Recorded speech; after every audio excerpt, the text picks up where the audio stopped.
Why still entertain this person who broke your heart? It's not fair to you. Block them. Let them go. Block them. Block, block, block, block, block.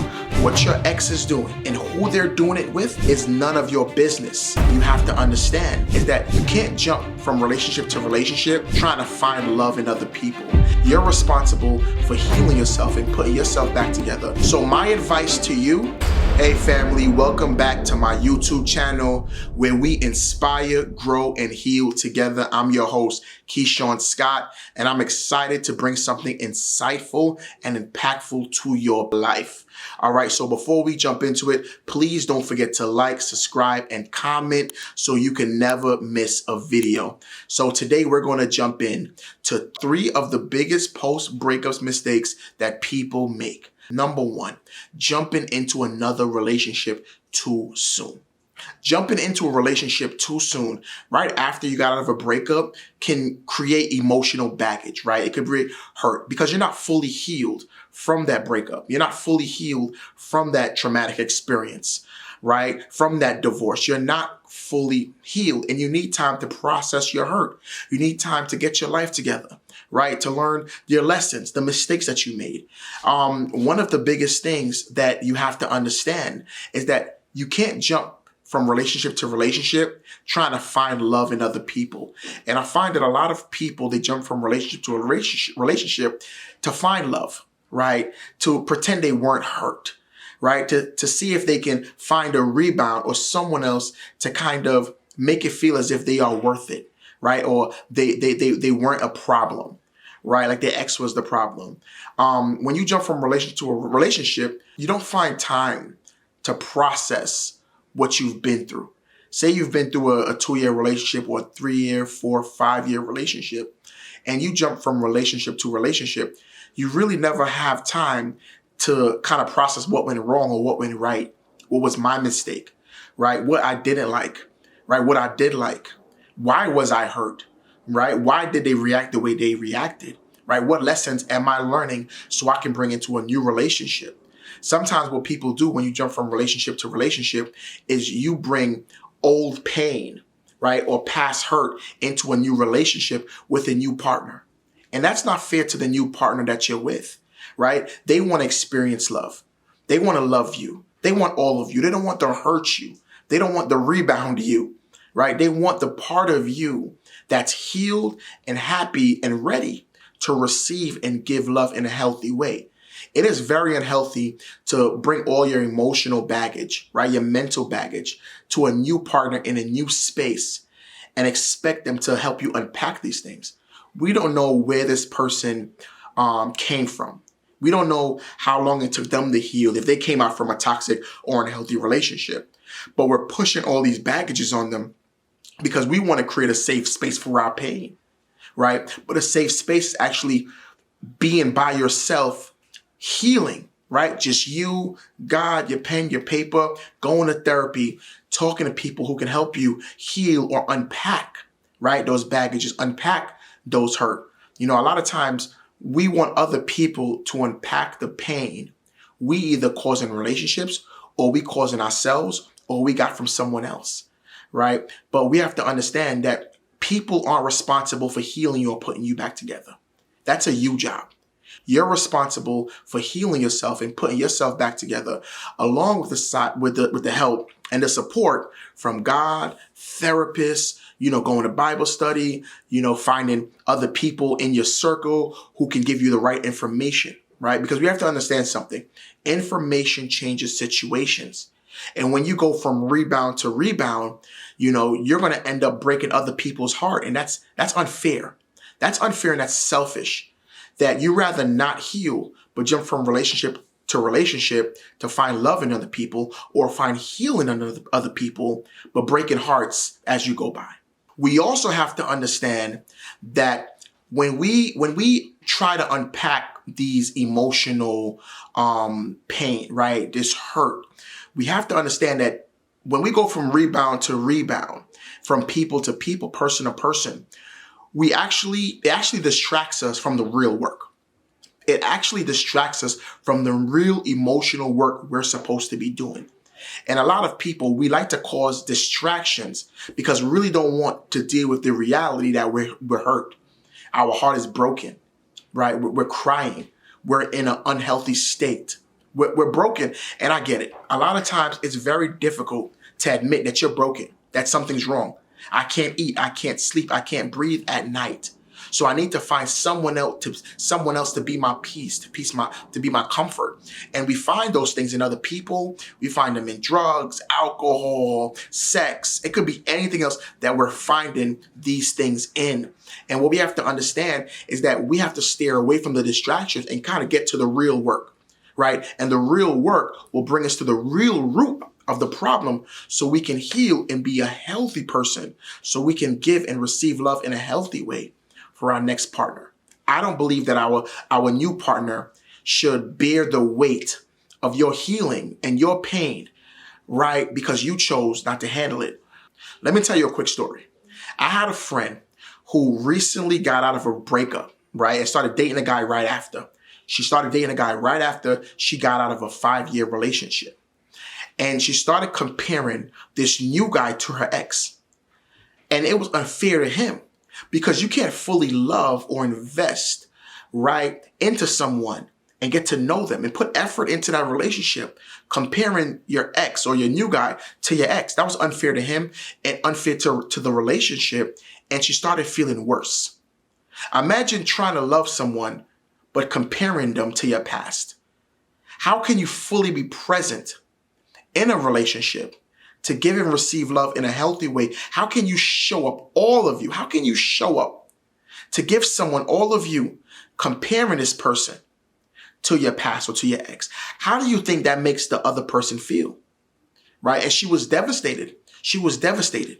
You come from a five-year relationship. Now you're with a new partner a month after, really quick. And now you're comparing your ex. So whatever they do or don't do, it makes you upset. So it kind of directs the relationship and where it's going to go. So my advice to you, and I want you to listen closely, rediscover yourself. Rediscover your passion, your gifts, right? Spend time with yourself. Learn some lessons from your past relationships, from the breakup, from the heartbreak, from the divorce. Fall back in love with who you are. Do more I love me things, right? I love myself things. Bond with yourself. Make sure that you are healed so you can give 100% all of you to someone new. Your new person should not bear the burden of helping you heal, right? From a broken heart that they did not cause. Number 2, another post-breakup mistake that you should not do, and it got to do with social media. It got to go. Stop checking your ex. I know people who break up with their ex, but still on their page, stalking their page, seeing who they like, who she likes, who he's with, what they're doing. And I'm going to be the first person to say this to you. What your ex is doing and who they're doing it with is none of your business. Let me repeat myself. What your ex is doing and who they're doing it with is none of your business.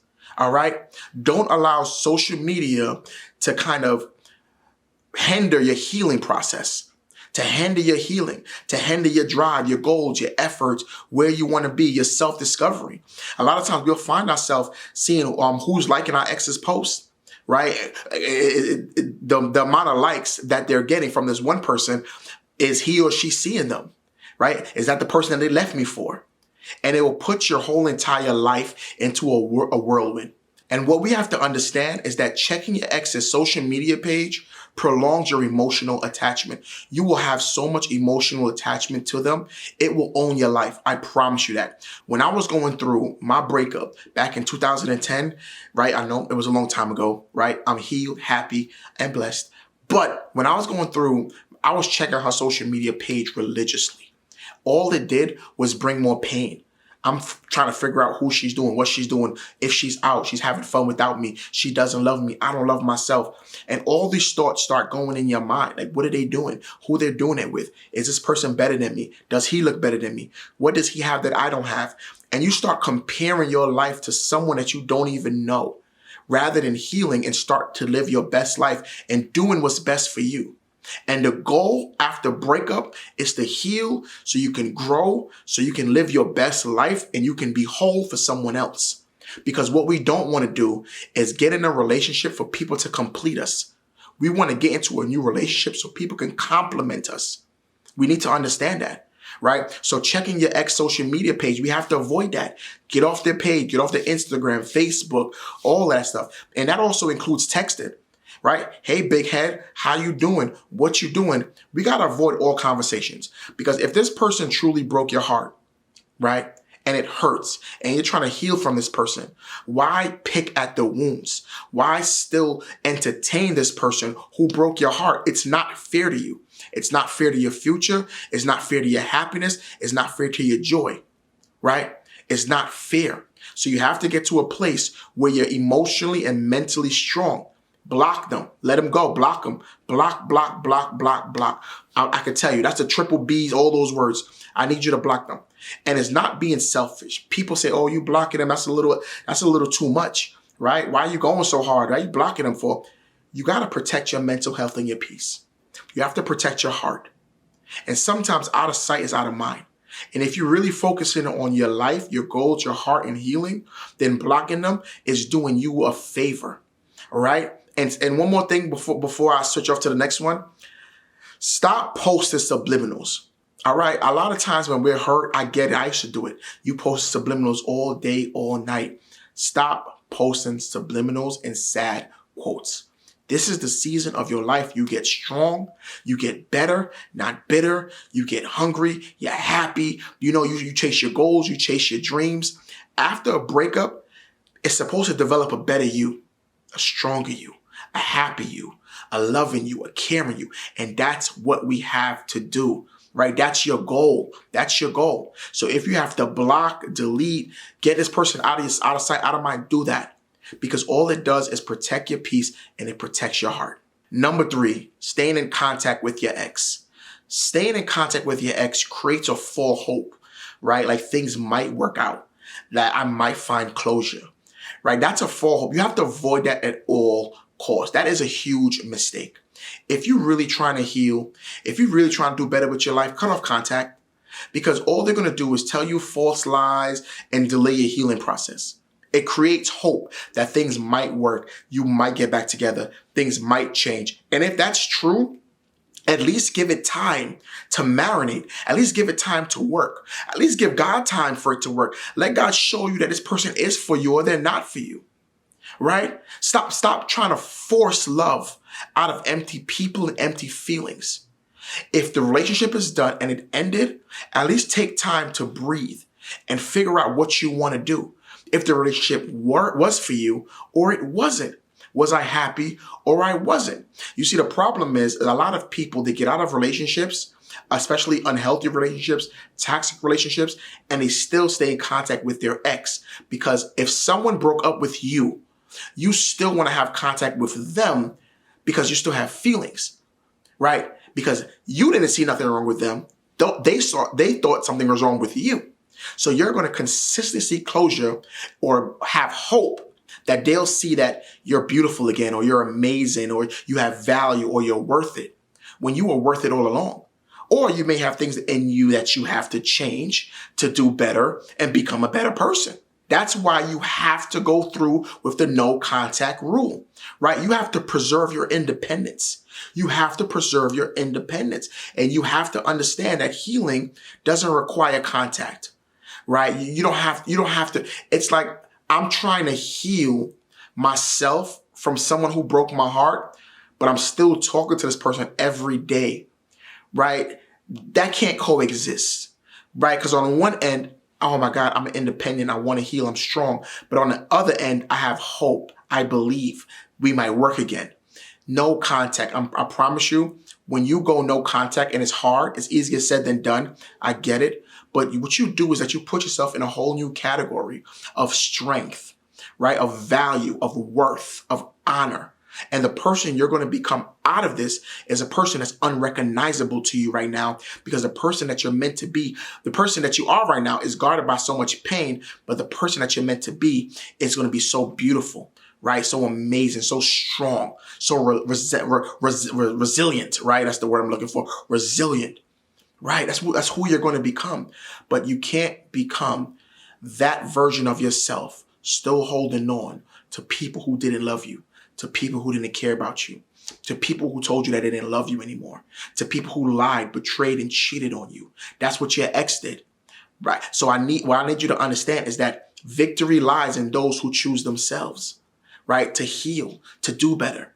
No more closure. The only closure you need is a closed door. That's all you need.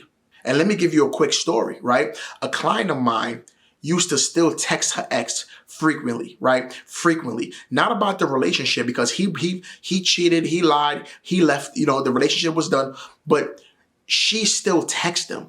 Like little things, like, hey, guess what happened to me? I got a promotion at work. Hey, guess what? I was just passing the store and I remember we used to eat there. She used to text these little small things, right? Because she had hope. She had hope in him. So every little thing, hey, I just passed my bar exam. Hey, I just did this. Hey, I just did that. Hey, my mom said hi. Hey, my friend said hi. Remember her? These little things create hope. So one day he told her that he was getting married. It broke her heart. It broke her heart because in her mind, she had hope that he will choose her one day. Even though he cheated, he lied, he betrayed her trust, she was still fighting for him instead of fighting for herself. The real victory in that was her healing, her being there for herself, her healing on purpose and being intentional about her life, being intentional about her progress and her growth without him. But she created hope. And like I said in the beginning of the video, what your ex is doing and who they're doing it with is none of your business. What your ex is doing, say it with me, what my ex is doing and who they're doing it with is none of my business. And we have to create a space for healing, because if we create a space for other people who broke our heart and they coexist in our life, we will never heal. We will always be broken. We will always have hope. We will always walk on eggshells, and we will never be the person we're destined to become, because we were making these 3 mistakes, these post-breakup mistakes. Stop making the same mistakes. It's time for you to heal. It's time for you to see beauty in yourself again. It's time for you to love yourself again. It's time for you to get up and start moving. Right? Because you are somebody, you are something, you are amazing, right? You are handsome, you are beautiful, you are gifted, and you have so much to offer the world when you're healed. Please don't forget to like, subscribe, and comment so you can never miss a video.